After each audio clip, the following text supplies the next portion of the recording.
Hello friends, Acme commerce class में आपका welcome है। लास्ट वीडियो में हमने जो किया था वेरिएशन इन डिमांड, इसका रिपीट करने के बाद we will start today with the next one, that is changes in demand. So let's see first of all variation in demand.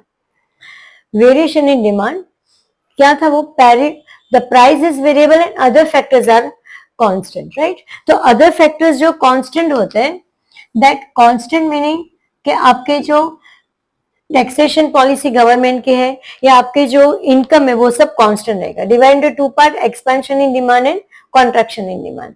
Expansion in demand कैसे होगा? OP is the price, OQ quantity demanded. OP1 is the price, price fall हो रहा है, आपकी demand OQ आ जाएगी।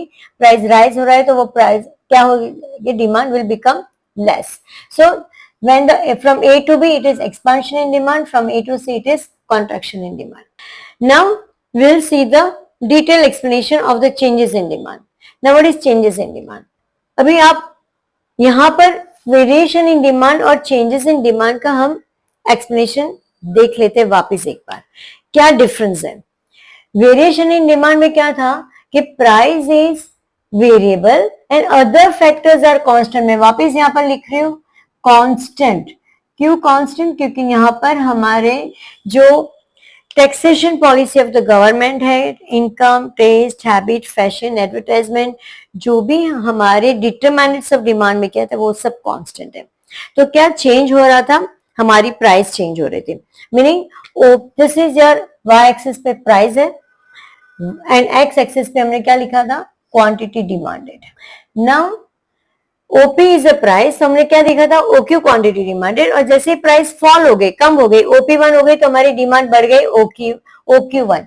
सो OP1 पे हमने देखा था OQ1 वाज योर डिमांड। जब प्राइस इज राइजिंग, OP2 पे प्राइस जब राइज हो गई तो हमारी डिमांड क्या हो गई? OQ2 it has fallen down, this has rise, this was less.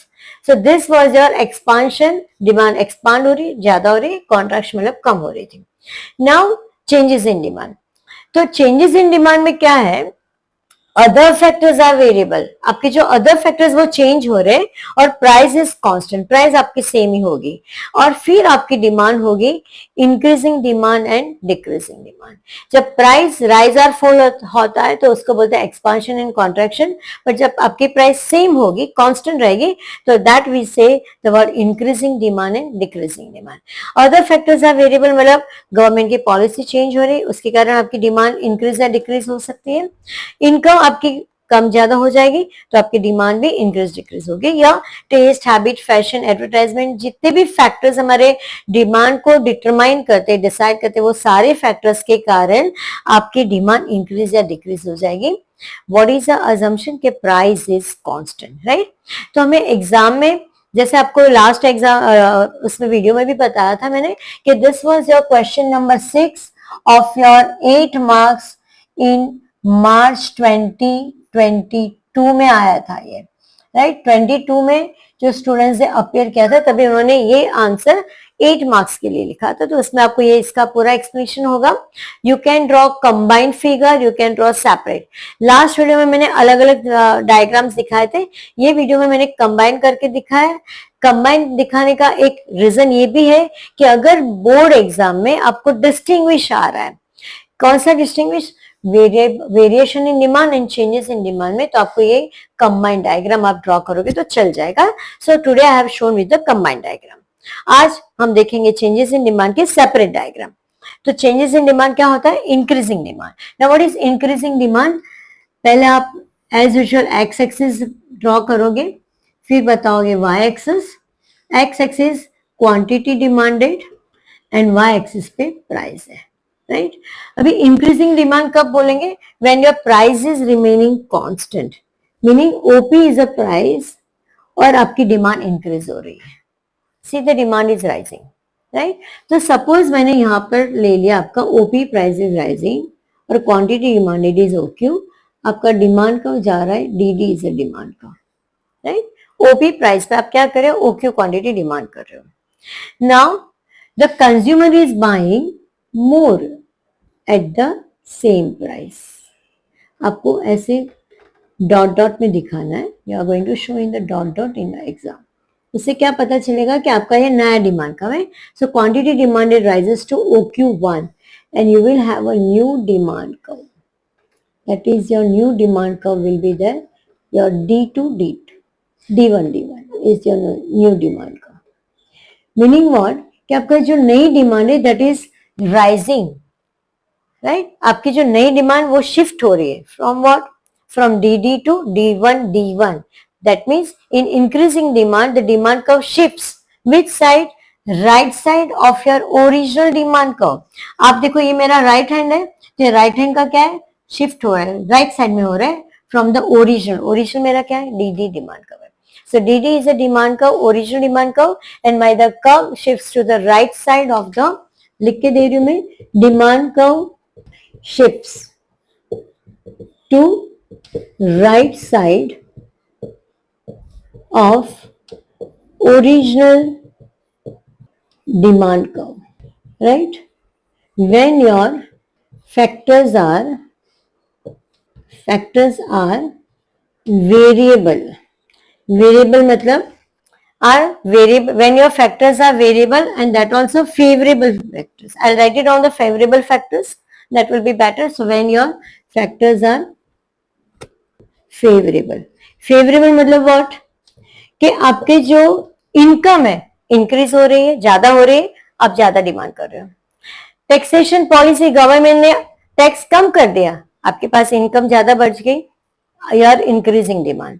और आपकी जो हैबिट है, फैशन है, it is you are going as per the trend. जो हमारा ट्रेंड है उसके हिसाब से आप फैशन कर रहे हो, या आपकी हैबिट्स चेंज हो रहे हैं, तो या आपका टेस्ट चेंज हो रहा है, तो accordingly you will demand more at the same price, right? That is why you must write the word favourable factor, है ना. जब हम इंक्रीजिंग डिमांड लिखेंगे तो price is constant and the factors are variable, but which factors? Favorable factors, and that is why your demand is increasing. हमें rising नहीं बोलना है, rising लिखना भी नहीं है. जब rising और falling word आएगा when it is a expansion or contraction है. पर जब आपकी प्राइस कांस्टेंट होती है तो हमें ध्यान रखना है, we must use the word increasing. यहां पर हमें इंक्रीज डिक्रीज नहीं यूज करना है. You cannot speak the word when the OP is the price, या when the price falls to OP1 your demand is increasing to OB. No, OQ1 हमारी demand increase नहीं हो रही, डिमांड इज राइजिंग. इंक्रीज कब होते हैं? जब आपके प्राइस कांस्टेंट होते हैं. तो ये आपको डिफरेंस बहुत ही ध्यान से लिखना है, बिकॉज अगर यहां पर मिस्टेक हुई तो एग्जामिनर आपके मार्क्स बोर्ड एग्जाम में कट कर देंगे, राइट? तो you must understand the basic concept. So वापस एक बार, इंक्रीजिंग डिमांड कब होती है? प्राइस इज कांस्टेंट, आपके फेवरेबल फैक्टर्स है, and your demand curve moves shifts to the right side of the original demand curve.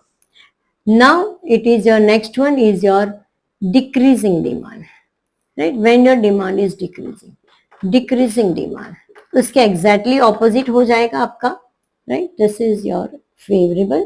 Now decreasing demand, वापिस same way आप x एक्सिस बताओगे क्वांटिटी डिमांडेड, y एक्सिस में बताओगे price. Again make sure board exam में price at y axis, x axis पे quantity demand लिखना ही है, अदरवाइज एग्जामिनर को पता नहीं चलेगा आप x या y पे क्या मेजर कर रहे हो. Again they can cut your marks. So we should not do anything, ऐसा कुछ भी नहीं करोगे जिसके कारण आपके मार्क्स कट हो जाए, राइट? तो हम यहाँ पर क्या है कि 8 मार्क का 8 मार्क का आंसर है अगर है, तो हमें 8 में से 7 या 7.5 कैसे मिल सकते हैं, इसके लिए हम यहाँ पर आंसर कर रहे हैं, राइट? सो आपका same way price is on the y axis, quantity demanded is measured on x axis. आपको ये एक्सप्लेनेशन भी लिखना है. And OP is the price, OP price है and OQ quantity is demanded. आपका डिमांड का always moves downward from left to right, sloping downward होता है, इसलिए मैं यहाँ पर डिमांड का स्लोपिंग डाउनवर्ड दिखा. नाउ डिक्रीजिंग डिमांड, आपकी डिमांड डिक्रीज हो रही है, तो डिक्रीज होने के लिए हमें क्या करना है? You will draw your demand का will move inside of your original demand curve. ये देखो ये आउटसाइड था, this is inside of the original demand curve, और आपका demand curve will shift to what? Left side of the original demand curve. Make sure, देखो मैंने ये line क्यों रब कर दिया? क्योंकि मुझे यहां से इंटरसेक्ट करना रहता है, इसलिए मैंने वो रब कर दिया, राइट? आपको भी वैसा ही देखना है कि भाई if it is not intersecting from this line, तो आप रब करके वापस करोगे एग्जाम में. And your D2 is a new demand curve. Shifting which side, left side of the original demand. आपको वही लिखना है, demand curve. So demand curve shifts to left side of original demand curve and when factors are unfavorable। unfavorable मतलब against में। when the demand is decreasing, demand यहाँ पर decrease हो रही है। पहले आप OQ क्वांटिटी कर रहे थे, अभी आप OQ2 कर रहे हो। जैसे यहाँ पर OQ1 ज्यादा हो रहा था, यहाँ पर आप डिमांड अभी इतनी हो रही है, पहले इतनी सारी थी। Why demand is decreasing? What is the reason? All factors are unfavorable, मतलब your income is becoming less, government taxation is policy is rising, मतलब आपके इनकम टैक्स बढ़ रहा है तो आपकी डिमांड कम हो जाएगी क्योंकि आपके पास स्पेंडिंग करने के लिए पैसे कम होंगे। Test habit preference, you are not following that habit preference, आपका जो फैशन है you are not going that way, तो आपकी जो टेस्ट है या हैबिट्स है वो भी चेंज हो रहे हैं, इसलिए आपने डिमांड कम कर लिया। सो whenever the all the factors are unfavorable, आपके अगेंस्ट में जा रहे हैं तो आपकी डिमांड क्या हो जाएगी, डिक्रीज हो जाएगी, and your demand curve will shift to the left side of the original demand curve. Okay, and that is why it is called as a decreasing demand. Fine students, तो I hope so कि you must have understood कि increase और decreasing demand कब बोलते हैं, when your price is constant and other factors are variable. और variation में क्या याद रखना है, प्राइस इज वेरिएबल है और अदर फैक्टर्स आर कांस्टेंट है।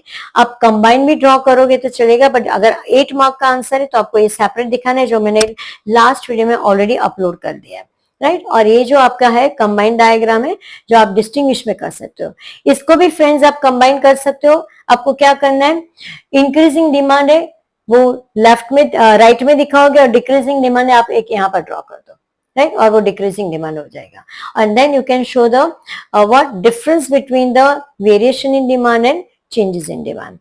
फ्रेंड्स, तो आई होप सो कि पूरा आंसर आपको समझ में आ गया होगा। और यहाँ पर आपके मार्क का जो डिस्ट्रीब्यूशन कैसा होगा, वेरिएशन इन डिमांड के लिए आपके 4 मार्क्स हो गए और चेंजेस इन डिमांड के लिए 4 मार्क्स होंगे, राइट। तो marks are graded, 2 marks expansion, 2 marks contraction के लिए अगर आपने सही आंसर लिखा है, वैसे ही इंक्रीजिंग डिमांड के लिए 2 मार्क्स, डिक्रीजिंग डिमांड के लिए 2 marks. This will be the marks gradation रहेगा आपके बोर्ड एग्जाम में। Fine, hope so you have understood students. आप जरूर से लाइक बटन दबाइए, आपके फ्रेंड्स को भी ये लिंक भेज दीजिए जिसको उनको भी बेनिफिट होगा।